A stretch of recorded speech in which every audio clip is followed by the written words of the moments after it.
Picture this, a fiery, blistering showdown on live TV. Laura Trott and Camilla Tominey lock horns over claims that the Prime Minister lied to Parliament about Peter Mandelson's Epstein links.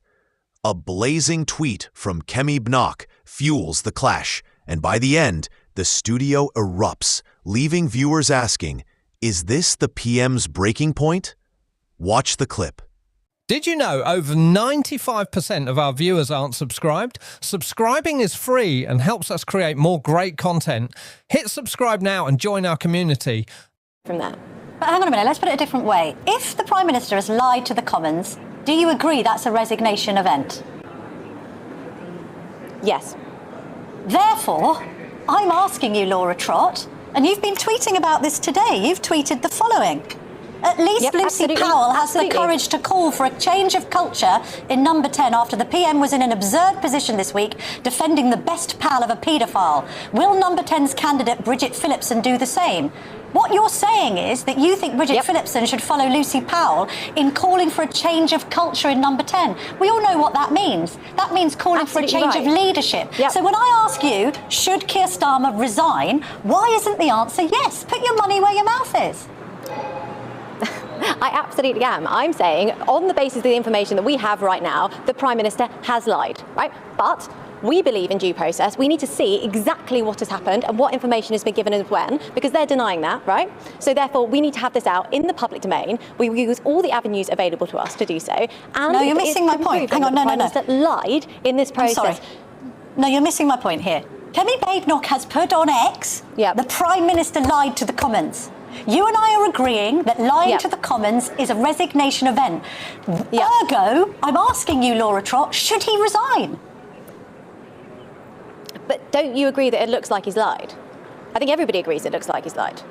It looks like he either didn't, if he did know on Tuesday what Stephen Doughty said we knew on Thursday, and he's gone in on Wednesday and said, according to the information that I have available, I follow procedure, then it's wrong because his own aides had information on Tuesday, right? But what I'm asking you is this. How can you possibly attack him for lying to the Commons, which you've made clear is a resignation event? What on earth is the point of Kemi Bnock tweeting this? She's tweeted this because she's saying, if you've lied to the Commons, you have to resign. So I'm confused. Why isn't her Shadow Education Secretary telling me on my show, we've made this point that he's lied and he has to go? Because you're being cowardly about it. Do you think he should go or not? He's the Prime Minister. I've been exceptionally clear that if he's lied, he has to go, and it looks like he's lied. Right, so you do think he should resign? If he's lied, and it looks like he's lied. If he's lied. All right, so you are calling for the Prime Minister's resignation if it's established, as Kemi Bnock has accused him of lying. If it's been proved that he's lied, he must go. So we do have a shadow cabinet minister calling for the Prime Minister to go. Yes. Thank you. We've got there. If it's been proved that he has lied, then All right, let's move on. I've been clear and you've been clear, which is... All right, Laura Trott, thank you. We got there. This is a terrible situation, right? This is a very terrible situation. OK, let's move on to somebody else who may or may not have to resign, and that is the president of the Oxford Union, George Abaonye. Now, he has been glorifying the death of Charlie Kirk. He's in charge of the Oxford Union. This is an austere and historic debating society that's been home to many former prime ministers as presidents. Is it appropriate for this man to be at the helm of this august institution? I don't think so, no. So he I don't must go. think you get to celebrate a political assassination. I don't think you get to celebrate a political assassination and be the head of an Oxford Union. Should he still be a student at Oxford University, which, as you and I both know, is Oxford University is one of those universities that you have to try really, really hard to get into? Does he belong there?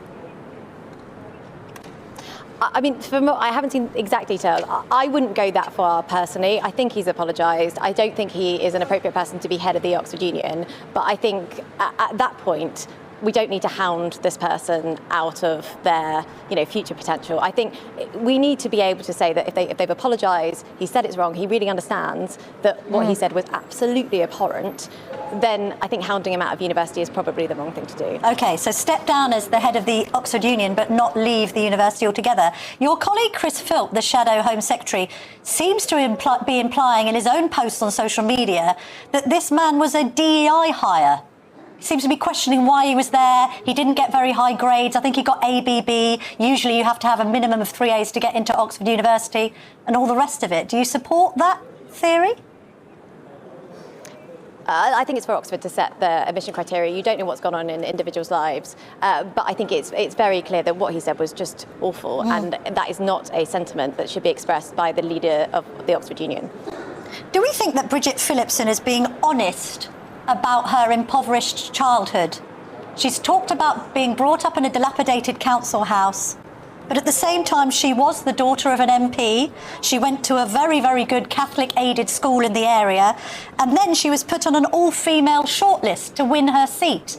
Is she painting rather a different picture of her childhood to reality?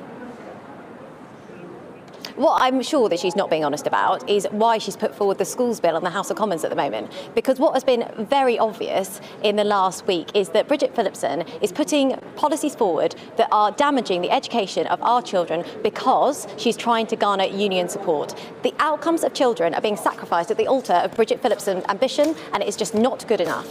What we need from this deputy leadership race is transparency. We need transparency about what she's promising to the unions, when she's meeting them, and what will happen as a result afterwards. And I would like to see the schools bill, in terms of the academy section, completely rewritten, because it is clear that what is happening in this schools bill is in the interest of unions. It is not in the interest of children.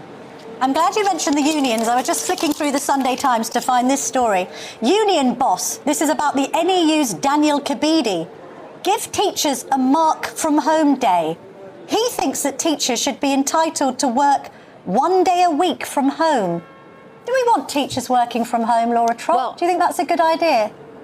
Well, Bridget Phillipson seems to be doing everything that the unions want, so expect to see that in a policy coming to you very soon. I mean, it's just completely extraordinary that we've had her now making speeches saying that that policy in the Department for Education is co-written by unions, the very unions that she's trying to garner support from now for her deputy leadership campaign. It's completely outrageous. It cannot be the case that a sitting cabinet minister is openly trying to get votes from unions and having union-driven policy in her own department. It is a total and utter outrage. And I know there is a lot of competition for outrage this week, but this really is one. Fair enough. Although Laura, woman to woman, she did look quite good in that photo shoot, didn't she?